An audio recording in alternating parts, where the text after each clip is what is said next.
Minha melhor amiga sentou-se na minha cama de hospital logo após eu dar à luz e disse: "Estive fazendo companhia ao seu marido à noite enquanto você estava grávida demais para ser útil." Ela segurava minha filha recém-nascida enquanto meu marido, Tom, estava paralisado na porta com o café que acabara de pegar na lanchonete. "O que você quer dizer com fazer companhia a ele?" Eu ainda estava conectada ao soro apenas 12 horas após minha cesariana de emergência, e Jessica estava sentada lá sorrindo como se tivesse feito algo maravilhoso. "Ah, não me olhe com essa cara preocupada. Só quero dizer que estive ajudando-o com as necessidades dele, sabe? Homens não conseguem ficar 3 meses sem intimidade. Você parou de estar disponível quando chegou aos 7 meses e o médico proibiu a atividade física." Ela ajeitou o cobertor da minha filha como se ela fosse a mãe. "Alguém tinha que cuidar dele." Tom deixou o café cair e o líquido se esparramou pelo chão do hospital. "Jessica, do que diabos você está falando? Eu não te vejo há meses." A voz dele estava zangada e percebi o sorriso de Jessica vacilar. "Tom, não se faça de bobo. Conte a ela sobre as terças à noite, quando você disse que estava no basquete. Conte a ela sobre os almoços no meu apartamento. Conte a ela sobre a semana passada, quando você chorou na minha cama sobre o quanto estava com medo de se tornar pai." Ela disse tudo isso enquanto examinava as unhas, mas sua voz estava ficando desesperada. "Você é louca, eu estava no basquete com meu irmão, ele está bem aqui." Tom apontou para o irmão entrando. "Jake, diga a elas onde estive todas as terças-feiras." Jake parecia confuso. "Na academia comigo e com os caras, o que está acontecendo?" O rosto de Jessica ficou vermelho. "Não, você estava comigo. Olha, eu tenho fotos." Ela pegou o celular e começou a rolar freneticamente. "Este é o Tom no meu sofá." Ela mostrou uma foto de alguém de costas que poderia ser qualquer pessoa. "Esse não sou eu. Isso é literalmente apenas as costas de um cara aleatório." Tom caminhou até mim e pegou minha mão. "Eu juro que não sei do que ela está falando." Jessica levantou-se tremendo. "Pare de mentir. Você veio até mim. Você disse que a Amy ficou gorda e chata. Você disse que sentia falta de ter uma mulher de verdade." Minha sogra linda entrou com os balões e parou quando viu o rosto de todos. "O que está acontecendo?" Tom virou-se para ela. "Jessica está tendo algum tipo de colapso. Ela está alegando que tivemos um caso." Linda riu. "Isso é impossível. Tom tem estado comigo e com Robert, todas as terças-feiras ajudando a reformar nossa garagem. E na quinta-feira, ele faz terapia virtual para a ansiedade dele sobre se tornar pai. Eu o levei para a primeira consulta." As mentiras de Jessica estavam desmoronando. "Não, isso não é verdade. Ele me disse que desejava que a Amy tivesse tirado o bebê." O rosto de Tom ficou sombrio. "Eu quis este bebê desde o primeiro dia. Tentamos por 2 anos. Todos aqui sabem disso." Jessica puxou mais fotos. "Essas são da minha câmera de segurança. O carro do Tom no meu apartamento." Tom olhou para as fotos. "Isso é um Honda prata. Eu dirijo um Toyota preto." "Você está falando sério?" Tão desesperada assim, a enfermeira chamou a segurança enquanto Jessica continuava perdendo o controle. "Você me mandou mensagens. Olha essas mensagens." Ela mostrou o celular. Mas Tom puxou o dele. "Aqui está cada mensagem entre nós. A última foi há 8 meses, quando você perguntou sobre o aniversário da Amy. Nada desde então, porque a Amy me disse que você estava agindo estranho sobre a gravidez. Eu finalmente entendi. Você tem fantasiado sobre isso. Nada disso aconteceu." Jessica virou-se para mim. "Aconteceu sim. Ele me ama. Ele disse que casar com você foi um erro. Ele disse que eu era mais bonita, mais engraçada e melhor na cama." O irmão de Tom, Jake, deu um passo à frente. "Jessica, você precisa de ajuda. O Tom nos mostra vídeos da Amy todos os dias. Ele comprou 3 livros sobre gravidez. Ele chorou no ultrassom. O que quer que você pensasse que estava acontecendo só existia na sua cabeça." Jessica olhou ao redor da sala desesperadamente. "Eu tenho provas. Eu comprei lingerie para ele. $3.000 em lingerie." Linda balançou a cabeça. "Querida, comprar lingerie para si mesma não significa que você teve um caso." Jessica começou a gritar. "Ele me prometeu. Ele disse que depois que o bebê nascesse, ele a deixaria. Ele disse que eu seria uma mãe melhor. Ele disse que nossos filhos seriam mais bonitos porque sou loira." Tom parecia enojado. "Eu literalmente nunca estive sozinho com você. Nunca. A Amy deixou claro que estava desconfortável com nossa amizade. Então eu cortei contato totalmente. Isso foi há 8 meses." Jessica tentou correr para o berço, mas a enfermeira a bloqueou. "Aquele deveria ser meu bebê. Eu o mereci. Eu o manifestei. Estou me preparando há 3 meses. Eu comprei um berço." Ela continuou gritando. "Verifiquem o celular dele. Procurem aplicativos de namoro. Eu os deletei para salvar o casamento de vocês. E você me deve essa. Eu te protegi da verdade de que ele não te ama." Tom puxou o celular e o entregou para mim. "Verifique tudo. Mensagens, aplicativos, fotos, e-mails. A Jessica está doente e nada do que ela disse é verdade." O irmão dele, Jake, falou, e o que ele disse fez meu sangue gelar. O rosto de Jake ficou branco, e ele olhou para Tom com algo próximo ao medo antes de se voltar para mim. Ele respirou fundo e as palavras saíram devagar. "Jessica foi enviada para um hospital há 2 anos por fazer a mesma coisa com o namorado do colega de quarto da faculdade. Ela disse a todos que eles estavam juntos em segredo, quando o cara nunca tinha sequer ficado sozinho com ela." O quarto ficou totalmente silencioso, exceto pelo bip das máquinas. As mãos de Jessica ainda estavam no meu bebê, e senti enjoo vendo os dedos dela tocarem o cobertor da minha filha. 2 seguranças entraram pela porta, e a cabeça de Jessica virou bruscamente na direção deles. Ela começou a gritar que estávamos todos mentindo para salvar a reputação do Tom. A voz dela ficou mais alta e aguda. Ela puxou minha filha contra o peito e segurou com tanta força que a bebê começou a chorar. A enfermeira agiu rápido e agarrou o corpo do bebê enquanto Jessica gritava. Ela continuava dizendo que o bebê era dela, que ela tinha direitos como a verdadeira mãe. A enfermeira teve que desgrudar os dedos de Jessica um por um enquanto Jessica soluçava e tentava alcançar minha filha. Os guardas pegaram Jessica pelos 2 braços e ela continuou gritando enquanto a arrastavam para a porta. Ela olhou para trás com lágrimas escorrendo pelo rosto e disse que eu estava roubando a família dela. A porta se fechou e o quarto pareceu silencioso demais. Meu corpo todo começou a tremer e eu não conseguia parar. O monitor começou a apitar mais rápido e mais alto. Tom agarrou minha mão, mas eu tremia tanto que não conseguia segurar. A enfermeira veio e levantou minha camisola hospitalar para verificar o local da incisão. Ela pressionou meu estômago e viu o rosto dela mudar. Havia sangue vazando pelo curativo. Tom continuava dizendo que sentia muito, repetidamente. A voz dele estava falhando. Eu queria dizer a ele que não era culpa dele, mas não conseguia formular palavras. A enfermeira chamou outra enfermeira e elas começaram a verificar todos os monitores e anotar coisas. Jake estava encostado na parede parecendo perdido. Linda aproximou-se da cama e colocou a mão no meu ombro. A enfermeira disse que minha pressão arterial estava muito alta e o estresse estava me fazendo sangrar mais do que o normal. Ela disse que eu precisava ficar calma ou poderia ter que voltar para a cirurgia. A mão de Tom estava apertando a minha com tanta força que doía, mas não pedi para ele parar. Jake aproximou-se da cama assim que a enfermeira terminou de verificar tudo. Ele olhou para Tom e depois para mim e começou a falar. A namorada do colega de quarto dele teve que pedir uma medida protetiva contra Jessica. Depois que ela apareceu no apartamento dele segurando roupas de bebê, Jessica disse à namorada que estava grávida do bebê do colega de quarto, mesmo que eles nunca tivessem se tocado. A namorada ficou com tanto medo que se mudou para outro estado. Jessica foi enviada para um hospital psiquiátrico por 3 semanas. A família dela a mudou para o outro lado do estado depois que ela saiu. Foi assim que ela acabou na nossa cidade. Foi assim que ela me encontrou novamente e agiu como se ainda fôssemos melhores amigas. Jake disse que deveria ter nos avisado quando Jessica apareceu pela primeira vez, mas ele não achou que ela faria isso de novo. Ele pensou que ela estava melhor. A voz dele ficou baixa no final. Meu cérebro estava juntando as peças, e eu não gostava do que estava vendo. Jessica mudou-se para cá há 8 meses. Eu estaria grávida de 2 meses naquela época. Ela me disse que recebeu uma ótima oferta de emprego e queria estar mais perto de velhos amigos. Fiquei tão feliz em tê-la de volta. Nunca perguntei sobre o emprego. Nunca a vi ir trabalhar. Ela estava sempre disponível quando eu precisava de ajuda com coisas do bebê. Ela veio às consultas médicas. Ela me ajudou a escolher o berço. Ela estava lá para tudo. Nunca houve emprego nenhum. Ela se mudou para cá para ficar perto de mim enquanto eu estava grávida. Ela planejou tudo isso. Ela esperou até que eu estivesse vulnerável e se inseriu na minha vida. Senti a mão de Tom tremendo na minha. Linda sentou-se na cadeira ao lado da cama e seu rosto parecia mais velho do que há 1 hora. Tom pegou o telefone com a mão livre e ligou para a polícia. Ele contou o que aconteceu e onde estávamos. Ele usou palavras como perseguição, delírio e ameaça. A enfermeira voltou e começou a verificar meus sinais vitais novamente. Ela escreveu mais coisas no prontuário. Ela me disse que eu precisava ficar o mais calma possível. Minha incisão estava sangrando mais do que deveria. Ela ajustou meu soro e adicionou algo que disse que ajudaria com a dor e o estresse. Tudo parecia confuso nas bordas. Tom ainda estava ao telefone dando detalhes para quem quer que estivesse do outro lado. Nick sentou-se do outro lado do quarto. Linda segurou minha outra mão. Um detetive apareceu menos de 1 hora depois. O distintivo dele dizia Benson. Ele tinha um caderno e falou com todos que viram o que aconteceu. Ele me fez perguntas sobre Jessica. Ele perguntou a Tom sobre o relacionamento deles ou a falta de um. Ele perguntou a Jake sobre o incidente na faculdade. Ele anotou tudo. Ele tratou isso como um crime real, em vez de uma briga entre amigas. Ele usou a palavra perseguição várias vezes. Ele disse que já tinha visto casos assim antes, onde alguém constrói todo um relacionamento fantasioso que nunca existiu. O detetive perguntou se Jessica já tinha ido à nossa casa. Meu estômago embrulhou tão rápido que pensei que poderia vomitar. Ela me ajudou a montar o quarto do bebê no mês passado. Ela esteve na minha casa. Ela tocou em todas as coisas do bebê. Ela esteve no quarto onde minha filha dormiria. Ela viu onde guardávamos tudo. Ela provavelmente se imaginou morando lá. Ela provavelmente imaginou colocar meu bebê para dormir naquele quarto. O detetive anotou isso. Ele perguntou se ela tinha uma chave. Eu concordei com a cabeça. O rosto de Tom endureceu. O detetive disse que precisava verificar nossa casa. Ele precisava ver se Jessica deixou algo ou levou algo. Ele precisava fotografar o quarto do bebê. Tom levantou-se e disse que iria com ele agora mesmo. Linda disse que ficaria comigo. Tom beijou minha testa e disse que voltaria logo. Ele saiu com o detetive e Jake foi com eles. O quarto parecia grande demais apenas comigo e Linda. Ela puxou a cadeira para mais perto e segurou minha mão com as duas dela. Ela não disse nada e eu fiquei feliz. Eu não conseguia lidar com ouvir que tudo ficaria bem. Eu estava com medo do que eles encontrariam na casa. Eu estava com medo de que Jessica tivesse câmeras instaladas. Eu estava com medo de que ela tivesse estado no nosso quarto. Eu estava com medo de que ela estivesse nos observando. Linda alisou meu cabelo para trás como se eu fosse uma criança pequena. O bebê estava no berçário no final do corredor, porque eu não podia segurá-la naquele momento. Eu já me sentia uma mãe ruim. Tom ligou 1 hora depois. Eles encontraram a chave da Jessica na bolsa dela, que a segurança havia recolhido. Ela tinha uma chave da nossa porta da frente que eu dei a ela meses atrás para emergências. Tom estava trocando as fechaduras agora mesmo. O detetive estava tirando fotos de tudo no quarto do bebê. Tudo o que Jessica tocou foi tratado como evidência. Nossa casa parecia uma cena de crime. A voz de Tom soava cansada, irritada e assustada.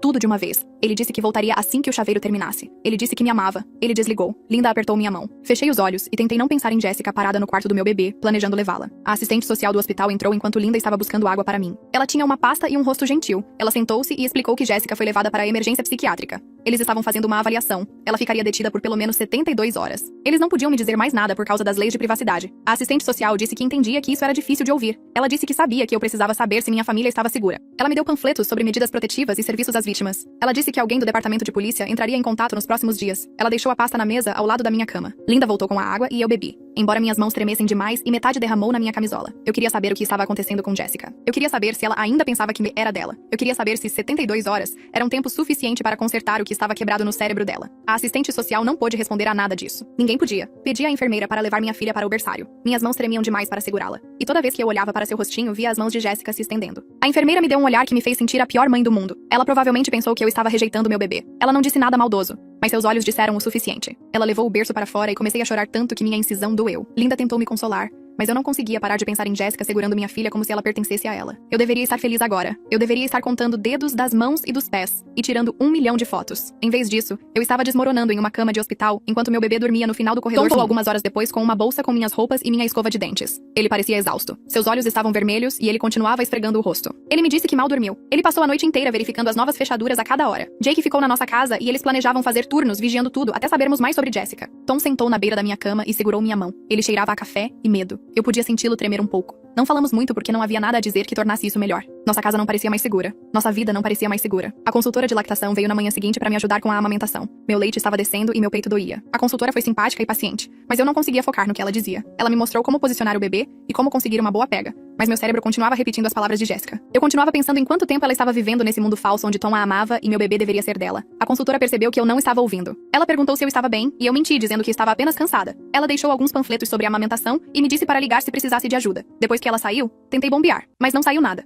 O estresse estava matando minha produção antes mesmo de eu realmente começar. O detetive Stevenson voltou naquela tarde. Ele tinha sua pasta novamente, e desta vez seu rosto parecia diferente, mais sério. Ele sentou-se e pegou o telefone. Ele me mostrou fotos do apartamento de Jessica. O proprietário o deixou entrar para documentar tudo. Encarei a primeira foto e senti meu corpo todo gelar. Ela tinha um quarto de bebê, um quarto completo com um berço branco, um trocador e uma cadeira de balanço. As paredes estavam pintadas de amarelo pálido. Havia bichos de pelúcia arrumados nas prateleiras. O nome da minha filha estava na parede em letras de madeira. Sheila. O nome que Tom e eu escolhemos juntos há 3 meses. O nome que dissemos a Jessica quando ela perguntou. O detetive Stevenson passou para a próxima foto. Minhas fotos de gravidez estavam impressas e emolduradas na cômoda. Fotos das minhas redes sociais que eu postei mostrando minha barriga crescendo. Fotos de Tom e eu no ultrassom. Ela as imprimiu e as colocou em molduras bonitas como se fossem fotos da família dela. O detetive me mostrou outra foto. Um calendário na parede marcado com datas. Nossa data prevista para o parto circulada em vermelho, consultas médicas que coincidiam com as minhas, e uma data 3 semanas a partir de agora, rotulada como transferência de custódia, na letra de Jessica. O detetive continuou falando e me mostrando mais evidências. Ele encontrou recibos no apartamento dela. Jessica gastou mais de $15 mil em coisas para o bebê,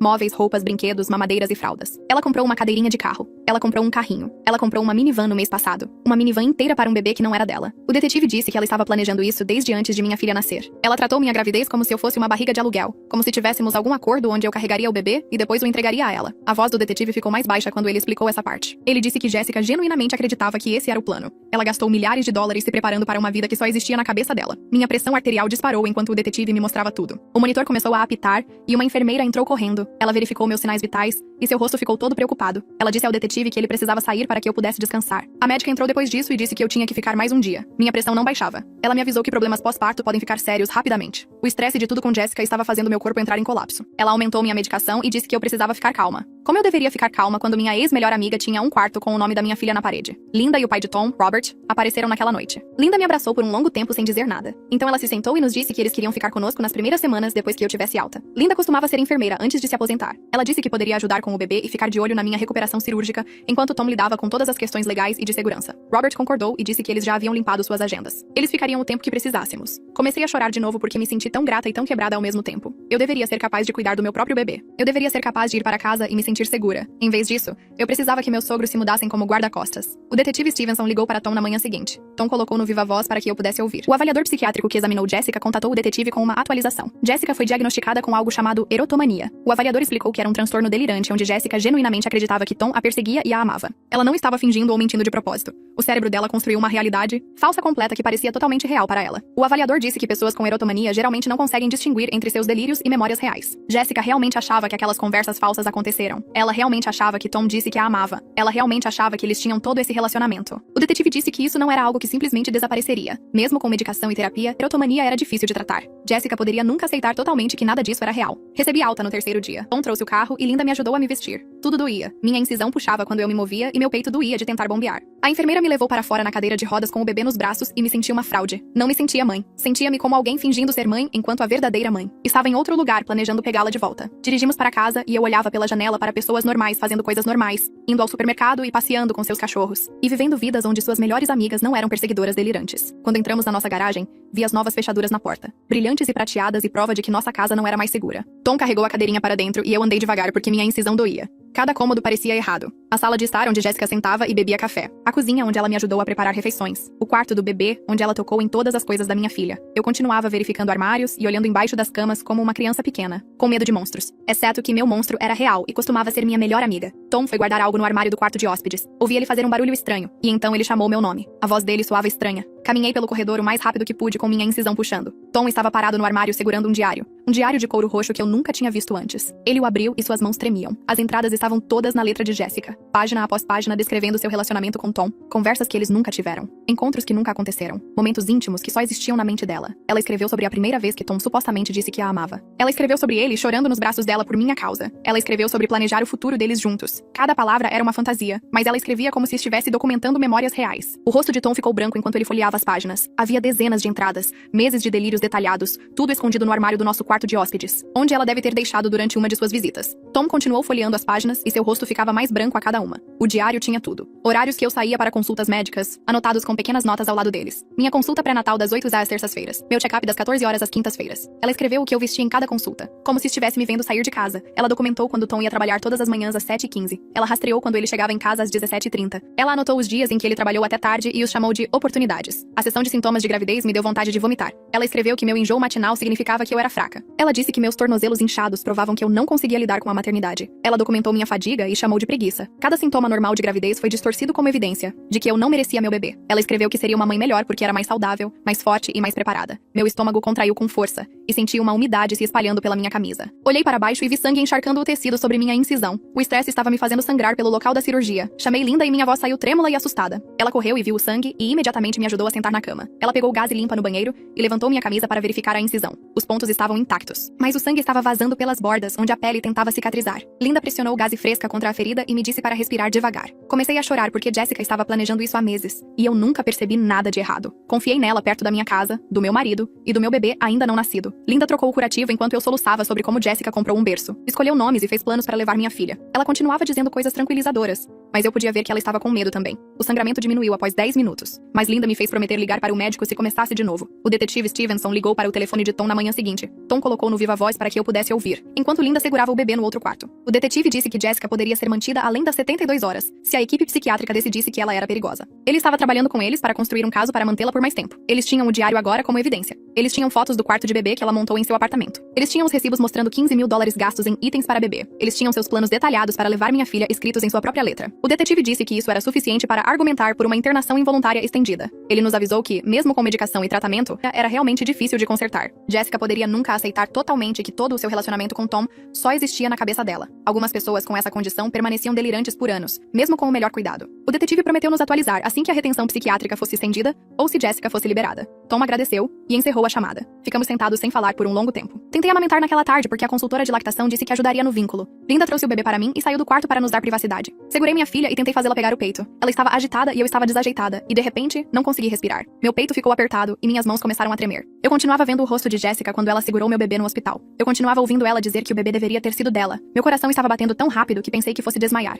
O bebê começou a chorar mais alto porque conseguia sentir meu pânico. Chamei Linda e ela veio correndo. Ela pegou o bebê de mim e eu me dobrei tentando recuperar o fôlego. Linda sentou ao meu lado e me guiou por exercícios de respiração até que o ataque de pânico passasse. Quando finalmente consegui falar, disse a ela que não conseguia ficar sozinha com o bebê, sem ver Jessica tentando levá-la. Linda sugeriu bombear para que outras pessoas pudessem ajudar nas mamadas enquanto eu trabalhava o trauma. Eu concordei, mas me senti um fracasso total. Eu deveria ser mãe, e não conseguia nem alimentar minha própria filha sem desmoronar. Tom passou os 2 dias seguintes instalando câmeras de segurança ao redor da nossa casa. Ele as montou em cada porta e janela. Ele configurou o sistema para que pudéssemos verificar as imagens de nossos telefones. Jake veio para ajudar a pesquisar qual sistema de segurança era o melhor. Eles sentaram à mesa da cozinha comparando recursos e preços enquanto eu ficava no quarto. Eu podia ouvi-los falando sobre sensores de movimento e sistemas de alerta, mas suas vozes pareciam distantes. Fiquei deitada na cama olhando para o teto, sentindo-me completamente entorpecida. Este deveria ser o momento mais feliz da minha vida. Eu deveria estar curtindo meu novo bebê, me recuperando do parto, aí planejando nosso futuro como família. Em vez disso, eu estava me escondendo no meu quarto enquanto meu marido transformava nossa casa em uma fortaleza. Eu não conseguia me conectar a nada. Nem a Tom, nem ao bebê, nem mesmo a mim mesma. Eu me sentia como se estivesse assistindo minha vida acontecer com outra pessoa. Linda bateu e me trouxe comida, mas eu mal comi. Ela perguntou se eu queria conversar,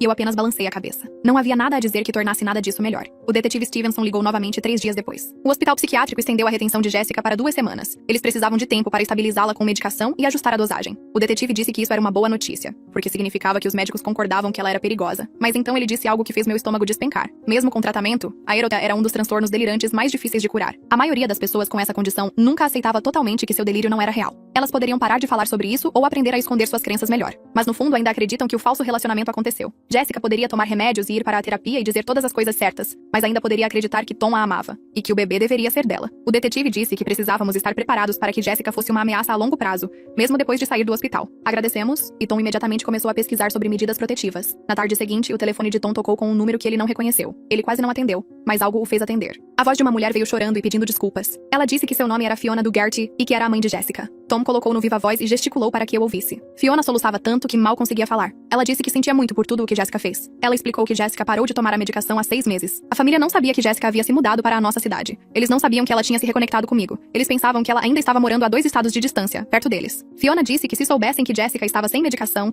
e fixada em alguém novamente, teriam intervindo. Ela continuou pedindo desculpas e dizendo que a culpa era dela por não monitorar Jessica mais de perto. Tom perguntou há quanto tempo Jessica estava doente, e Fiona ficou quieta por um momento antes de responder. A voz de Fiona ficou mais firme ao explicar o histórico de Jessica. Ela disse que Jessica foi hospitalizada pela primeira vez aos 19 anos por um episódio delirante envolvendo seu assistente de ensino. Jessica ficou convencida de que eles estavam apaixonados, mesmo que só tivessem falado algumas vezes sobre o curso. Ela apareceu no apartamento dele com anéis de noivado. Ela ligou para os pais dele alegando ser sua noiva. Ela teve que ser internada por 6 semanas. A segunda vez foi aos 23 anos com um colega de trabalho. Jessica acreditava que eles estavam tendo um caso secreto, mesmo ele sendo casado e nunca tendo ficado sozinho com ela. Ela foi demitida depois de tentar beijá-lo em uma festa da empresa e gritar que ele estava mentindo quando a rejeitou. A terceira vez foi a que Jake sabia, com o namorado do colega de quarto há 2 anos. Cada episódio seguia o mesmo padrão. Jessica fixava em um homem que mal conhecia. Ela construía um relacionamento de fantasia elaborado. Ela ficava convencida de que era real. Não importa quanta evidência provasse o contrário. Fiona disse que cada delírio ficava mais complexo e durava mais do que o anterior. Concordei em falar com Fiona no viva voz com Tom e Linda na sala. Eu precisava de testemunhas para o que quer que ela fosse dizer. Fiona me agradeceu por ouvir e então descreveu como os delírios de Jessica evoluíam a cada episódio. Na primeira vez, foi apenas um relacionamento romântico na mente dela. Na segunda vez, ela planejou um casamento. Na terceira vez, ela pesquisou sobre engravidar para prender o homem a ela. Desta vez foi diferente porque Jessica não fixou apenas em um relacionamento romântico. Ela fixou em se tornar mãe através de mim. Ela observou minha gravidez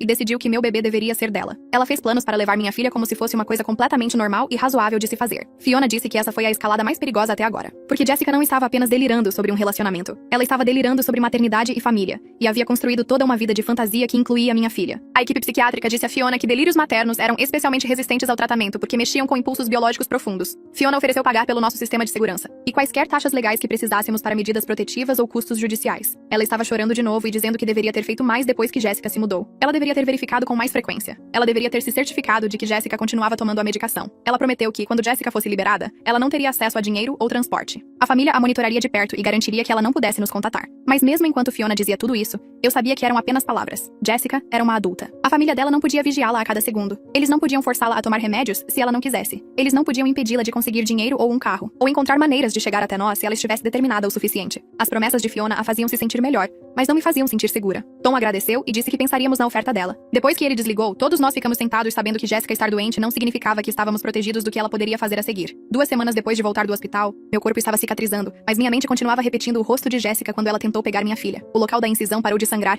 e eu conseguia andar sem sentir que minhas entranhas cairiam. Mas toda vez que eu fechava os olhos, via as mãos dela ajeitando o cobertor como se fosse a mãe. Tom encontrou para mim uma terapeuta chamada Camila, que trabalhava com novas mães que haviam passado por situações assustadoras. Ela vinha à nossa casa 2 vezes por semana porque eu ainda não conseguia sair com o bebê. Não conseguia imaginar levá-la para fora onde Jessica poderia estar observando de algum lugar. Camila tinha olhos gentis e não me pressionava a falar mais rápido do que eu estava pronta. Ela sentava na nossa sala de estar enquanto Linda segurava o bebê na cozinha e me perguntava o que eu estava sentindo. Contei a ela sobre a culpa que pesava no meu peito, como eu continuava pensando que deveria ter notado algo errado com Jessica antes que ficasse tão ruim. Eu era amiga dela há anos, e de alguma forma não percebi que ela estava construindo um mundo de fantasia, onde meu marido a amava e meu bebê deveria ser dela. Camila escreveu notas em sua pasta de couro, e depois olhou para mim com uma expressão calma. Ela me lembrou que a doença de Jessica não era algo que eu poderia ter consertado ou prevenido. Eu estava grávida e vulnerável, me focada em gerar um bebê saudável, não em monitorar o estado mental da minha amiga em busca de sinais de alerta que eu não reconheceria de qualquer maneira. Ela disse que pessoas com a condição de Jessica eram boas em esconder seus delírios dos outros, que a fantasia parecia completamente real para eles, então agiam normalmente até que algo disparasse a revelação. As palavras dela ajudaram um pouco, mas não apagaram a sensação de que eu falhei em proteger minha família de alguém que convidei para nossas vidas. O detetive Stevenson ligou durante minha segunda semana em casa, para nos dizer que Jessica foi transferida para uma instalação diferente. O hospital psiquiátrico só podia mantê-la por 2 semanas, a menos que ela fosse acusada de um crime. E como ela não tinha realmente machucado ninguém ou levado o bebê, eles tiveram que transferi-la para algum lugar para tratamento mais longo. Ela estava tomando medicação agora que deveria ajudar com os delírios. Mas o detetive disse que ela ainda insistia que Tom a amava, embora tivesse parado de alegar que o bebê era dela.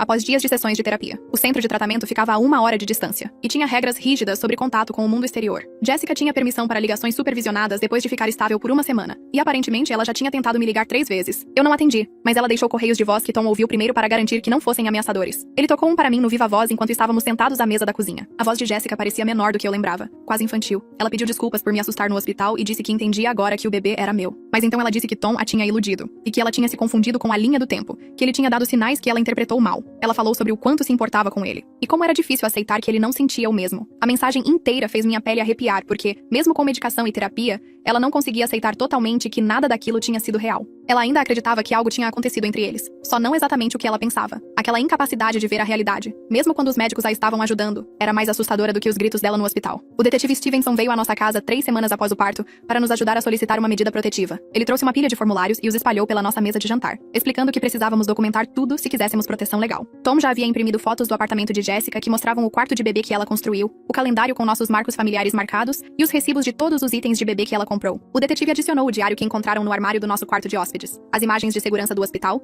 e uma declaração por escrito de Jake sobre o incidente anterior de Jessica, com o namorado do colega de quarto. Passamos horas analisando cada interação que eu conseguia lembrar com Jessica nos últimos 8 meses, desde quando ela se mudou para nossa cidade, alegando que tinha uma oportunidade de emprego que nunca existiu. Como ela se ofereceu para ajudar a montar o quarto do bebê e passou horas em nossa casa tocando em tudo. A maneira como ela fez perguntas detalhadas sobre a agenda do Tom e nosso relacionamento. Cada lembrança assumia um significado sinistro, agora que eu sabia o que ela estava planejando. O detetive Stevenson registrou tudo com sua letra caprichada e nos disse que o processo de ordem de restrição poderia levar várias semanas. Teríamos que ir ao tribunal e apresentar provas a um juiz, que decidiria se Jessica era perigosa o suficiente para justificar proteção legal. O detetive parecia confiante de que tínhamos um caso forte, mas nos avisou que ordens de restrição eram apenas pedaços de papel. Elas diziam a Jessica que ela não podia se aproximar de nós, mas não a impediam fisicamente de fazê-lo se ela decidisse violar a ordem. A parte mais difícil do pedido da ordem de restrição foi escrever minha declaração de impacto da vítima. O formulário pedia que eu descrevesse como as ações de Jessica afetaram minha vida e minha família. Sentei-me em frente ao meu laptop por 2 dias tentando encontrar palavras que capturassem a violação, de ter alguém planejando roubar meu filho. Escrevi sobre estar deitada na cama do hospital sangrando da cirurgia, enquanto ela segurava minha recém-nascida e alegava ser a melhor mãe. Descrevi encontrar o quarto de bebê no apartamento dela com o nome da minha filha na parede e o calendário marcando quando ela planejava assumir a custódia. Expliquei como eu não conseguia ficar sozinha com minha bebê, sem ter ataques de pânico porque continuava vendo as mãos de Jessica tentando pegá-la. Enquanto eu digitava tudo em frases claras que seriam lidas por advogados e juízes,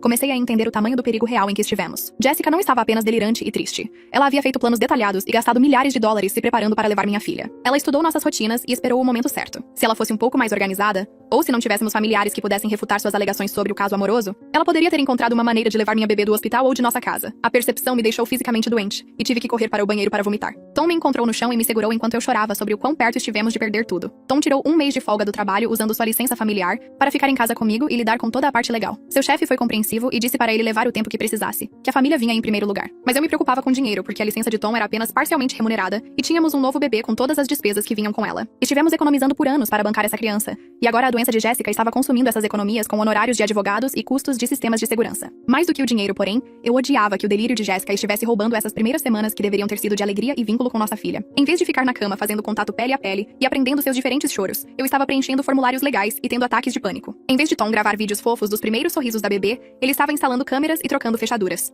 Cada momento que passávamos lidando com as consequências de Jessica era um momento que nunca teríamos de volta com nossa recém-nascida. Linda tentou ajudar assumindo todos os cuidados com o bebê que eu não conseguia lidar, mas isso me fazia sentir como se eu estivesse falhando como mãe, além de tudo o mais. Eu deveria ser aquela acalmando minha filha quando ela chorava, não me escondendo no meu quarto tentando respirar através da ansiedade que fazia meu peito doer. Às 6 semanas pós-parto, voltei à minha médica para o check-up padrão. Ela examinou o local da minha incisão e disse que estava cicatrizando perfeitamente, que eu estava liberada para atividades normais e podia parar de me preocupar com a recuperação cirúrgica. Mas quando ela perguntou como eu estava me sentindo emocionalmente, comecei a chorar e não consegui parar. Contei a ela sobre Jessica e a ordem de restrição, e como eu não conseguia dormir porque ficava verificando as janelas procurando rostos. Expliquei que estava tendo pensamentos intrusivos sobre alguém invadindo e levando o bebê, que instalei trancas na porta do quarto do bebê e dormia com meu telefone na mão, caso precisasse ligar para a polícia. Minha médica ouviu atentamente, e então disse que o que eu estava experimentando ia além da ansiedade normal de uma nova mãe. Ela me encaminhou para um psiquiatra especializado em saúde mental pós-parto, porque estava preocupada que eu pudesse estar desenvolvendo um transtorno de ansiedade, além do estresse regular da nova maternidade. A linha entre a cautela razoável sobre Jessica e a hipervigilância paranoica havia se confundido tanto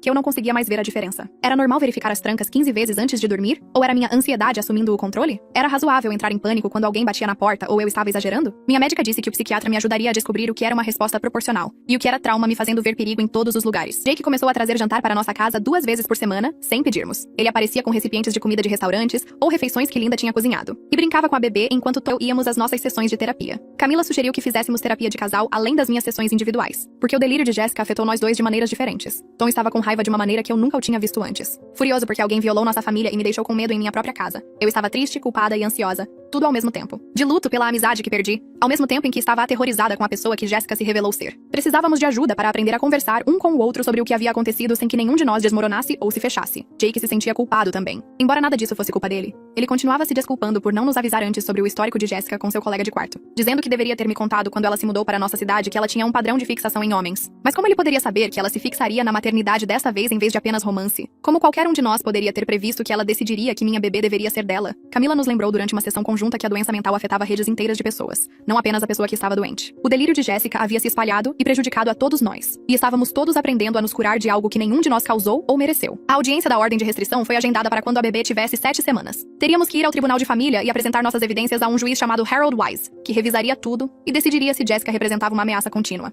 Nossa advogada explicou que os juízes levavam esses casos a sério quando crianças estavam envolvidas, especialmente bebês, mas ainda precisávamos provar que Jessica provavelmente tentaria nos contatar ou nos prejudicar se não fosse legalmente proibida. A data da audiência parecia ao mesmo tempo muito distante e muito próxima. Parte de mim queria acabar logo com isso para termos proteção legal, mas outra parte temia ter que sentar em um tribunal e reviver tudo enquanto Jessica estivesse lá ouvindo. A advogada disse que Jessica provavelmente compareceria com seu próprio advogado, que argumentaria que ela estava cumprindo o tratamento e não merecia restrições tão rigorosas. Eles tentariam minimizar o que ela fez e pintar isso como um colapso único, em vez de um padrão de comportamento perigoso. Precisávamos estar preparados para que Jessica parecesse normal e simpática, para que seu advogado nos fizesse parecer que estávamos exagerando em relação a uma mulher doente, que cometeu erros, mas não era realmente perigosa. Tom praticou manter a calma quando falava sobre o que aconteceu, mantendo sua raiva controlada, para parecer razoável e ponderado ao juiz. Pratiquei contar minha história sem chorar, embora Camila dissesse que não havia problema em demonstrar emoção, contanto que eu ainda conseguisse falar as palavras. A advogada nos preparou para todos os argumentos possíveis que o lado de Jessica poderia fazer, cada maneira que eles poderiam tentar desacreditar nossos medos ou sugerir que estávamos sendo vingativos em vez de protetores. A audiência aconteceu em uma manhã fria de terça-feira. Os pais de Tom vieram cuidar da bebê porque eu não conseguia me obrigar a tê-la na mesma sala que Jessica novamente. O tribunal cheirava a limpador de chão e madeira velha, e minhas mãos tremiam tanto que Tom teve que me ajudar a passar pelo detector de metais. Sentamos em uma mesa com nossa advogada enquanto Jessica sentava a 6 metros de distância com seu advogado e sua mãe. Ela parecia menor do que eu lembrava, usando um vestido azul e o cabelo puxado para trás com cuidado. Ela não parecia alguém que passou semanas em tratamento psiquiátrico. Ela parecia normal, e isso me assustou mais do que qualquer coisa. Porque como alguém que parecia tão comum poderia ter feito o que ela fez? O juiz entrou, todos se levantaram e depois nos sentamos. E os procedimentos começaram com o advogado de Jessica indo primeiro. Ele era mais jovem do que eu esperava, talvez 30 anos, e falava com uma voz calma e razoável sobre como Jessica tinha sido totalmente cooperativa com sua equipe de tratamento. Ele disse que ela estava tomando a medicação conforme prescrito, e frequentando a terapia 3 vezes por semana. Ele falou sobre como ela cometeu erros, mas estava trabalhando duro para entendê-los, e que reconhecia o mal que havia causado. Ele pediu ao juiz que considerasse uma ordem de restrição mínima que não impedisse Jessica de viver sua vida, trabalhar ou ir à escola. Ele fez parecer que estávamos sendo cruéis ao pedir proteção de alguém que estava apenas doente e tentando melhorar. Nossa advogada se levantou em seguida e senti Tom apertar minha mão por baixo da mesa. Ela abriu com o diário, lendo passagens em voz alta no tribunal silencioso. As fantasias detalhadas de Jessica sobre Tom, suas observações sobre minha agenda diária, suas notas sobre como eu não era boa o suficiente para ser mãe. Ela mostrou as fotos do quarto de bebê que Jessica havia montado com o nome da minha filha na parede. Ela apresentou os registros de gastos mostrando $15.000 em itens de bebê e uma minivan comprada especificamente para transportar uma criança. Então Jake assumiu o depoimento e explicou sobre o incidente anterior de Jessica com o namorado de seu colega de quarto 2 anos atrás. Ele descreveu como ela apareceu no apartamento deles com roupas de bebê, embora aquele casal não estivesse grávido. Ele falou sobre a internação psiquiátrica de 3 semanas e como a família de Jessica a mudou para o outro lado do estado depois. O juiz Harold parecia cansado e sério enquanto ouvia. Ele era mais velho, talvez 60 anos, com cabelos grisalhos e óculos que ele continuava ajustando, enquanto lia os documentos. Ele fez perguntas sobre o tratamento atual de Jessica e se seus médicos acreditavam que ela tinha uma compreensão real do que havia acontecido. Ele queria saber se ela ainda acreditava que Tom estava apaixonado por ela ou se a medicação a ajudou a ver a realidade. O advogado de Jessica disse que ela entendia agora que Tom não a havia perseguido, mas ela ainda lutava para aceitar que todo o relacionamento só existira em sua mente. O juiz assentiu lentamente e fez anotações, e eu podia sentir meu coração batendo tão forte que doía. Quando ele finalmente falou, sua voz era firme e clara. Ele concedeu uma ordem de restrição de 5 anos exigindo que Jessica ficasse a pelo menos 500 pés, cerca de 150 metros, de mim, de Tom, de nossa filha, de nossa casa e de nossos locais de trabalho. Ele disse que Aya era conhecida por ser resistente ao tratamento, e que o padrão de Jessica mostrava uma escalada em relação ao seu incidente anterior. Ele disse que proteger um bebê recém-nascido tinha que ser a prioridade, mesmo que isso significasse restrições significativas à movimentação de Jessica. O rosto de Jessica se contraiu quando ele leu os termos. Ela começou a chorar baixinho no início e depois mais alto, dizendo que estava sendo punida por amar Tom. Sua voz ficou mais aguda e desesperada enquanto ela dizia que estávamos impedindo-a de seu destino. Seu advogado colocou a mão no braço dela, tentando fazê-la parar, mas ela continuou. Ela disse que Tom havia prometido a ela uma vida juntos, e que todos nós estávamos mentindo para proteger a reputação dele. Sua mãe se inclinou e a abraçou, mas Jessica a empurrou. A expressão do juiz endureceu e ele avisou que qualquer violação da ordem resultaria em prisão imediata e possíveis acusações criminais. Ele disse que Jessica precisava entender que isso era sério e que o tribunal não toleraria nenhum contato com nossa família. A segurança se aproximou da mesa de Jessica enquanto ela soluçava em suas mãos. Saímos por uma porta lateral enquanto Jessica ainda chorava e senti uma estranha mistura de alívio e tristeza. A amiga que eu amava não existia mais, se é que algum dia existiu. Continuei pensando em todas as vezes que rimos juntas. Fizemos planos e conversamos sobre nossos futuros. Ela esteve doente o tempo todo ou algo quebrou em seu cérebro mais recentemente? Eu nunca saberia, e isso doía quase tanto quanto a traição. O consultório de Camila tinha iluminação suave e cadeiras confortáveis que não rangiam. Sentei-me em frente a ela 2 dias após a audiência e tentei explicar o quão vazia eu me sentia. Não mais assustada, exatamente, apenas oca onde a amizade costumava estar. Ela ouviu sem interromper e depois disse algo que me fez chorar. Ela disse que eu estava de luto por alguém que nunca existiu verdadeiramente, e que esse era um tipo único de perda. A Jéssica em minhas memórias era parcialmente real e parcialmente uma construção que eu havia criado a partir do que eu queria ver. A verdadeira Jéssica estava lutando com delírios talvez por anos, e eu perdi todos os sinais porque amava a versão dela que achava que conhecia. Camila disse: aceitar isso faz parte da cura, deixar ir a amiga que eu pensava ter e reconhecer que aquela pessoa nunca esteve totalmente lá. Conversamos sobre como a doença mental não apagava as boas memórias, mas as recontextualizava. Aqueles encontros para café, compras e telefonemas tarde da noite foram experiências reais. Mas a realidade interna de Jéssica durante eles era diferente da minha. Ela estava construindo um mundo de fantasia enquanto eu vivia no real. Camila me ajudou a ver que eu podia manter as duas verdades ao mesmo tempo. Eu podia lamentar a amizade e ainda assim manter limites firmes. Eu podia ter compaixão pela doença de Jéssica e ainda proteger minha família. Essas coisas não eram contraditórias, mesmo que parecessem ser. Quando saí do consultório dela,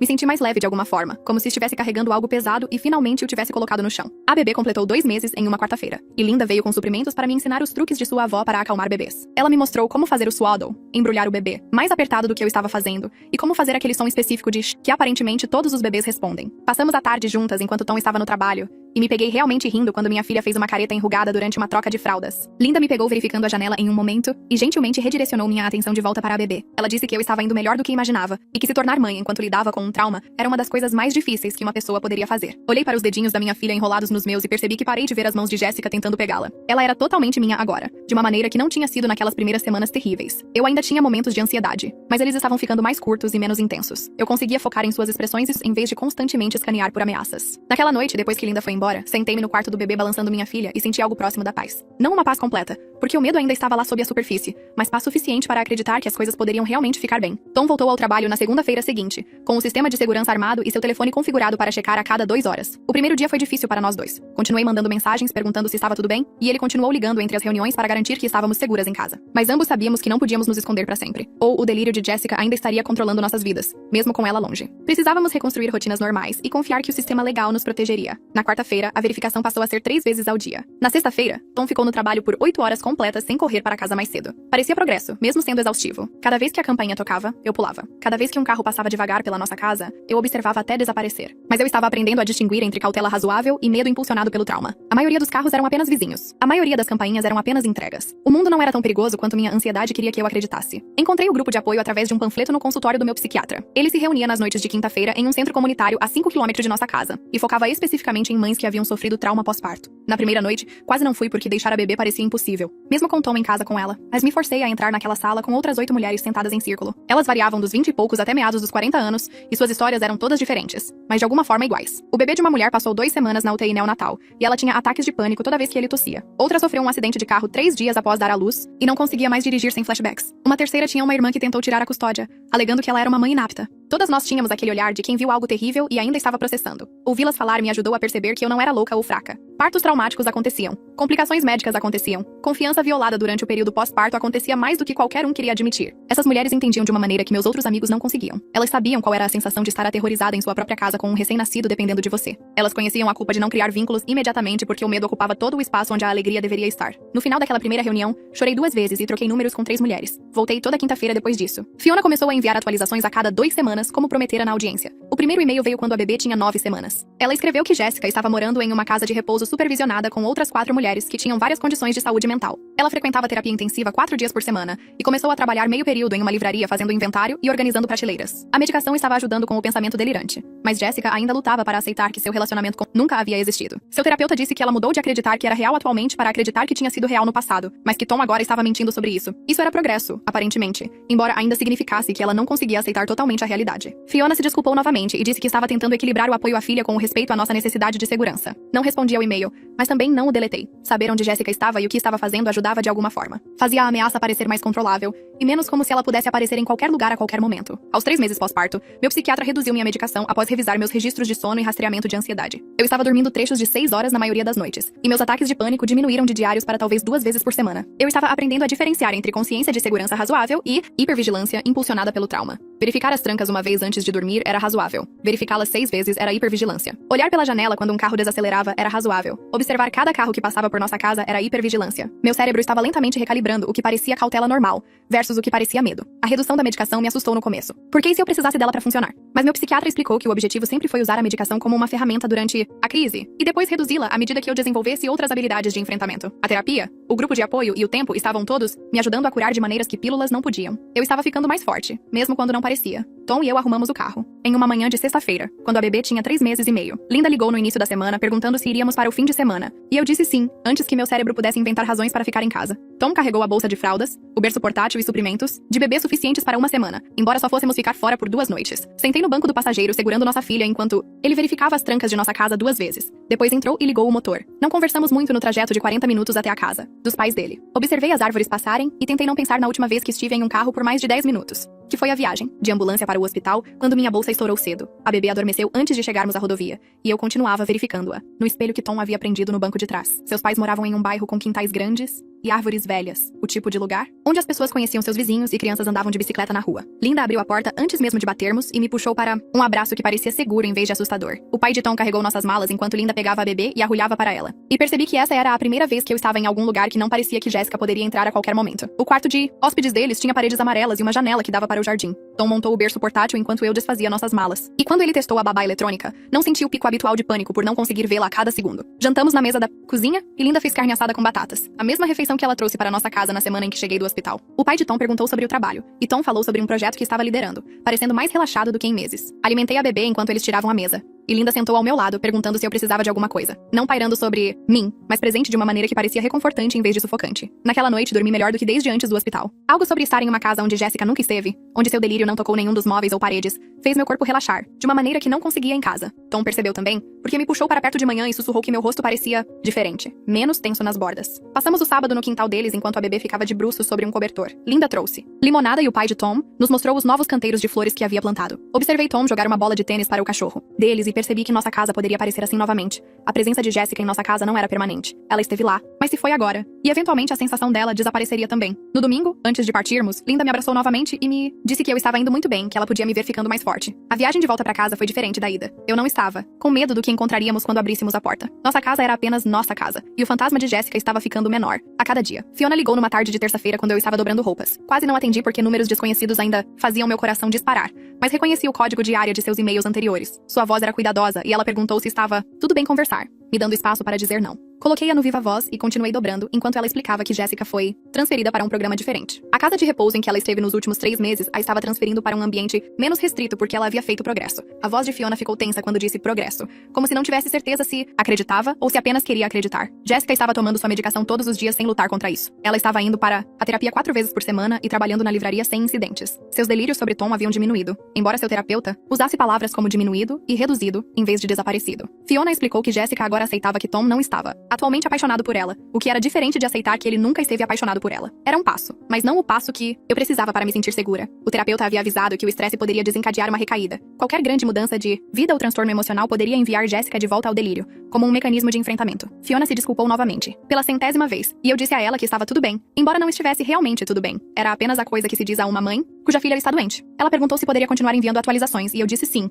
porque saber onde Jessica estava parecia melhor do que não saber. Depois que desligamos, sentei-me com um cesto de roupa suja e pensei em como Jessica estava melhorando de pequenas maneiras enquanto eu estava melhorando de pequenas maneiras. E talvez fosse só isso que a recuperação sempre foi. Pequenas melhorias que se somavam ao longo do tempo. Se você tivesse sorte, e nada desse errado. Na minha sessão seguinte com Camila, contei a ela sobre a ligação de Fiona. Camila ouviu e perguntou como eu me sentia sobre o progresso de Jéssica, e admiti que não sabia como me sentir. Parte de mim queria que Jéssica melhorasse porque ela estava doente, e pessoas doentes merecem tratamento. Parte de mim estava com raiva por ela. Poder tomar remédios, ir à terapia e trabalhar em uma livraria, como se seu delírio não tivesse quase destruído minha família. Camila assentiu e disse que ambas as coisas podiam ser verdadeiras, que eu podia querer que Jéssica se curasse e, ao mesmo tempo, estar com raiva do que ela fez. Ela sugeriu que eu escrevesse uma carta para Jéssica que eu nunca enviaria, apenas para tirar todos os sentimentos complicados da minha cabeça e colocá-los no papel. Eu não tinha certeza sobre isso, mas Camila disse que não era sobre Jéssica ler, era sobre eu processar tudo o que não tinha conseguido dizer. Naquela noite, depois que a bebê foi dormir, sentei-me à mesa da cozinha com um caderno. Comecei a escrever e não consegui parar. Escrevi sobre o quão assustada fiquei no hospital quando Jéssica segurou minha filha. Escrevi sobre o diário que encontramos e como ler suas fantasias me deixou doente. Escrevi sobre o quarto de bebê que ela montou e os $15.000 que ela gastou se preparando para levar minha filha.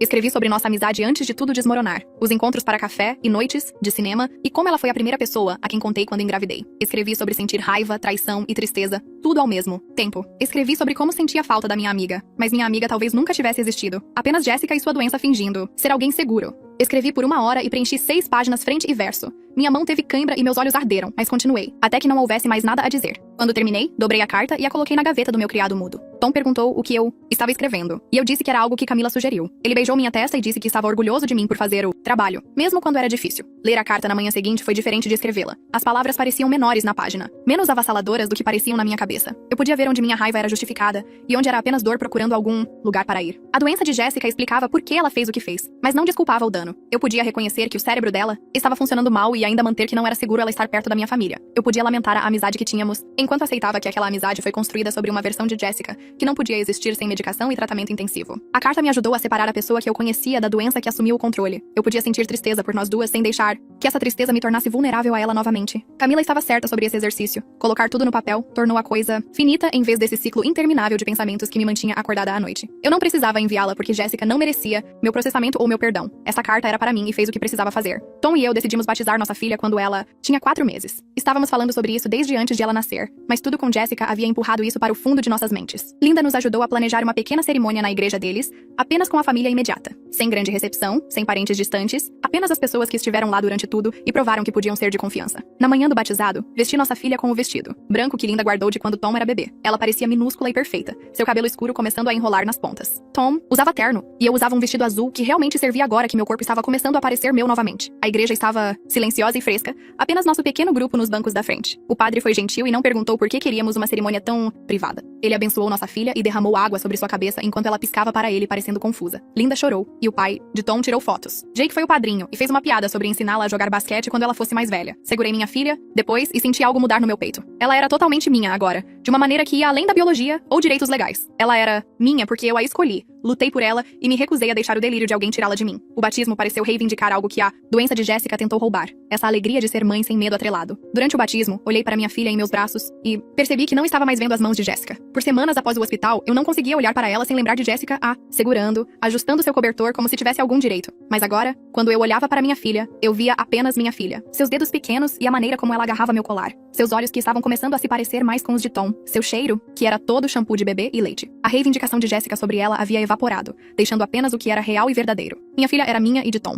Nascida do meu corpo e desejada antes mesmo de existir. Nenhum delírio poderia mudar isso. E nenhuma quantidade de fantasia poderia torná-lo diferente. Beijei a testa dela durante a cerimônia e senti o último pedaço da presença de Jéssica na minha mente se dissolver. Ela se foi disso. De nós. Do espaço sagrado que construímos ao redor de nossa família. Jake começou a trazer alguém para os jantares de família algumas semanas após o batismo. O nome dela era Sarah. E ela trabalhava como professora em uma escola primária. Ela era engraçada, normal, e claramente gostava de Jake sem qualquer intensidade estranha ou agenda oculta. Vê-los juntos me lembrou que relacionamentos saudáveis existiam, que a maioria das pessoas não passava pelo que passamos com Jéssica. Eles seguravam as mãos debaixo da mesa e faziam um ao outro rir, e era tão simples e descomplicado. Linda perguntou a Sarah sobre seus alunos e o pai de Tom. Contou histórias embaraçosas sobre Jake quando criança. Eu sentei lá alimentando a bebê e me senti grata por Jake ter encontrado alguém. Bom, alguém cujo cérebro funcionava da maneira que deveria. Depois do jantar, Jake ajudou Tom com a louça e ouvi eles conversando sobre como Jake estava indo devagar porque queria ter certeza. Tom disse algo sobre confiar em seu instinto e saber a diferença entre nervosismo normal de relacionamento e sinais de alerta reais. Isso me fez pensar em como o trauma muda sua perspectiva. Sempre seríamos mais cautelosos agora,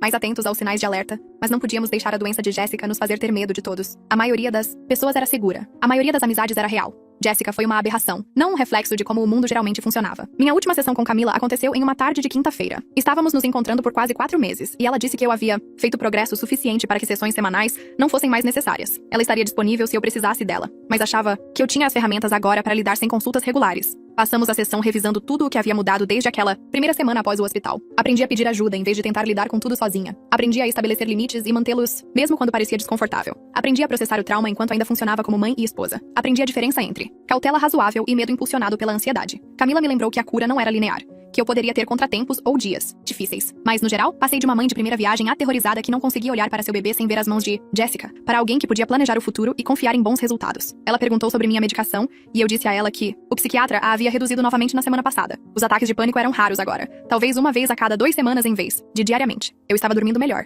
e criar vínculos com minha filha parecia natural em vez de forçado. Camila sorriu e disse que estava orgulhosa de como eu havia trabalhado duro. Agendamos um acompanhamento para daqui a 3 meses apenas para checar, e saí do escritório, dela me sentindo mais leve do que em meses. Naquela noite, Tom e eu sentamos no sofá depois que a bebê foi dormir. Estávamos assistindo a algum programa que nenhum de nós estava realmente prestando atenção, quando Tom disse algo sobre como nossa filha precisaria de um irmão, eventualmente. Olhei para ele e ele estava sorrindo, testando as águas para ver se eu conseguia sequer pensar em estar grávida novamente. Alguns meses atrás, a ideia teria me enviado para um ataque de pânico, mas sentada ali com o braço de Tom ao meu redor e a babá eletrônica, mostrando nossa filha dormindo pacificamente, percebi que podia imaginar isso. Não agora, não em breve, mas algum dia. O fato de que eu podia considerar uma futura gravidez significava que eu havia me curado o suficiente para acreditar em bons resultados novamente, disse a Tom. Que talvez em 1 ano ou 2, depois que as coisas parecessem mais estáveis, e eu tivesse tempo para ser apenas mãe de uma criança sem crise, atrelada. Ele beijou minha têmpora e disse que não havia pressa. Ele só queria saber se era algo sobre o qual poderíamos conversar. Eu disse, sim, poderíamos conversar sobre isso. E isso pareceu o maior sinal de cura. Eu podia planejar um futuro que incluísse mais filhos e mais alegria em vez de apenas sobreviver a cada dia. Encontrei alguém do meu antigo clube do livro no supermercado. Ela perguntou sobre o bebê, e depois perguntou sobre Jessica,